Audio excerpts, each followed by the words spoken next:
It appears that the author of Acts was a Gentile, and from the grammatical gender of a participle in Luke 1:2, a male.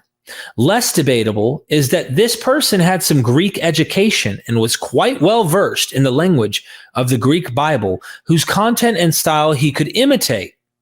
Another reasonable hypothesis is that the author of Acts was either a lifelong Christian or had been a part of the movement for many years. That he was a companion of Paul seems quite unlikely for a number of reasons. Positively, he was quite familiar with the region bordering the Aegean Sea, which divides modern Greece from Turkey. This matter of geography leads to another conclusion. Where was Acts written? The traditional provenance is Antioch, but Ephesus is more likely.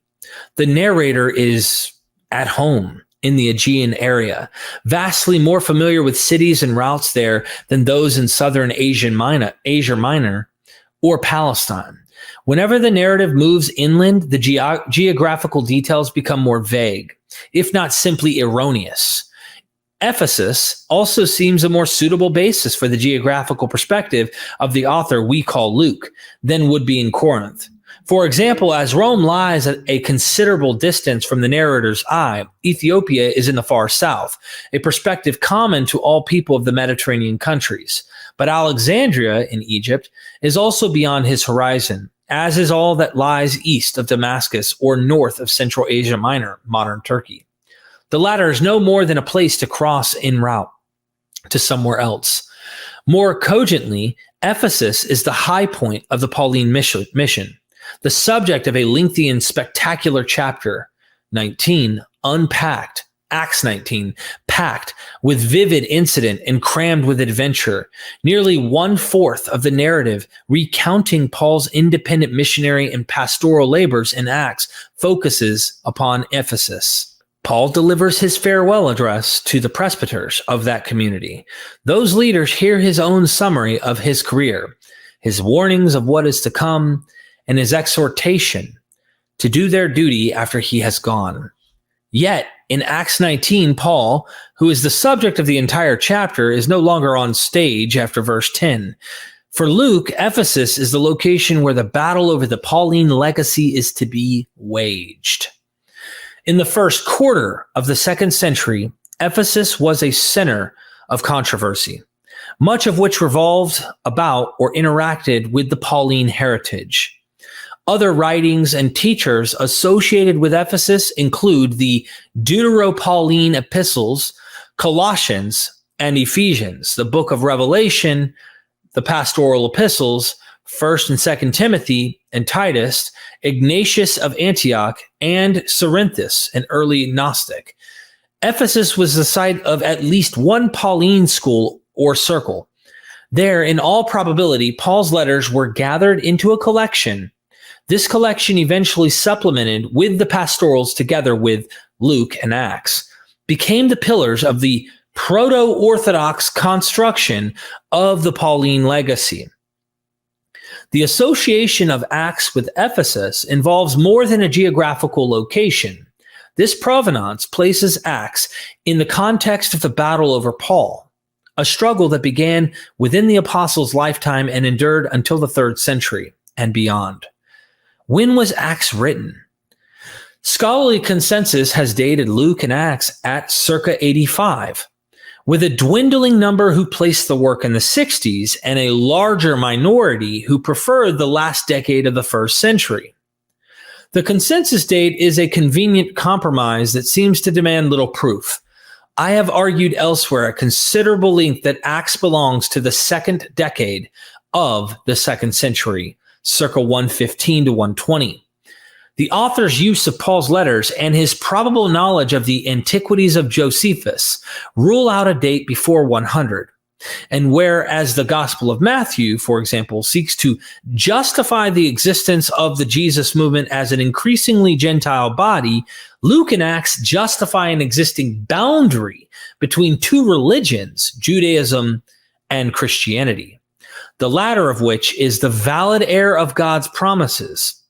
Acts is also familiar with the organization and issues of Christian groups during the first decades of the 2nd century. The author we call Luke writes narratives like those of the evangelist. For example, Mark, John, Matthew, who told their stories for believers, but his mind is partly occupied with the questions of the apologist, who from the middle of the 2nd century onward defended the faith against its polytheist critics and those who they thought were betraying it. Acts is also aware of the different understandings of the Christian message that would give rise to orthodox and heretical formulations of the faith. Acts was written after the gospel. As much as a decade could have elapsed between the time when the author began to write Luke and the completion of Acts, but this is no more than a guess. The 2 volumes are related. The assumption that Luke planned to write 2 books at the outset of his labors cannot be proved, but it is not unreasonable.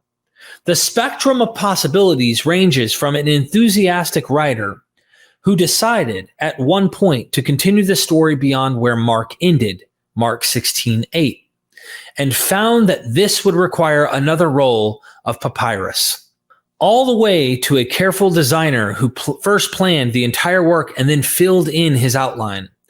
Probability lies on the side of the planner, but spectrums have many points. Chapter 2 will look at the question of the relation between Luke and Acts. Why was Acts written? The preface to Luke supplies a purpose, so that you may know the truth concerning the things about which you have been instructed. Luke 1:4. You refers to the dedicatee, Theophilus, and by implication to all believing readers.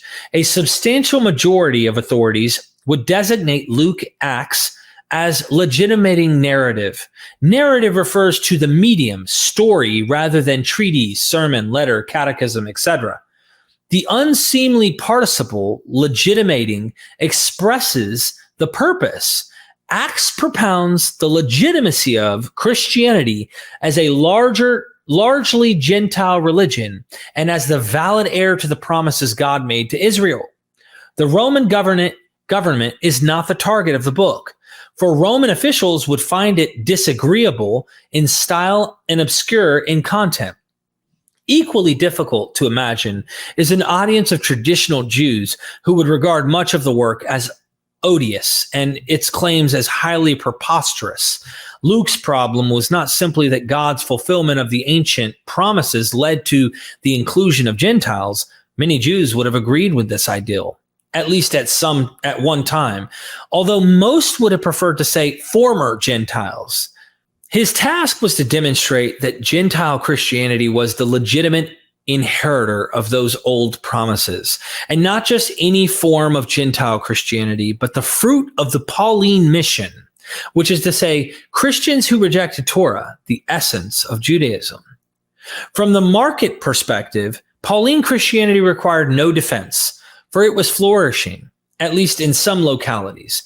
But the question of the relation of old to new remained open. If Luke and others represented a form of Christianity that hijacked the Israelite legacy along with its sacred writings and claimed them as its own, some went him one better and hijacked Paul by disowning any connection between the religion of Israel and faith in the God proclaimed by Jesus and propagated by Paul. The single well-attested representative of this trend was the above-mentioned Marcion, who claimed that there was no link between the punitive and militant creator God of the Jewish scriptures and the loving God of Jesus. The narratives of Luke and Acts, with their strong emphasis upon continuity in the story of salvation, are so effective as a counter to Marcion's arguments that the books look as if they could have been written or revised to refute him. And some have contended that this was indeed their purpose.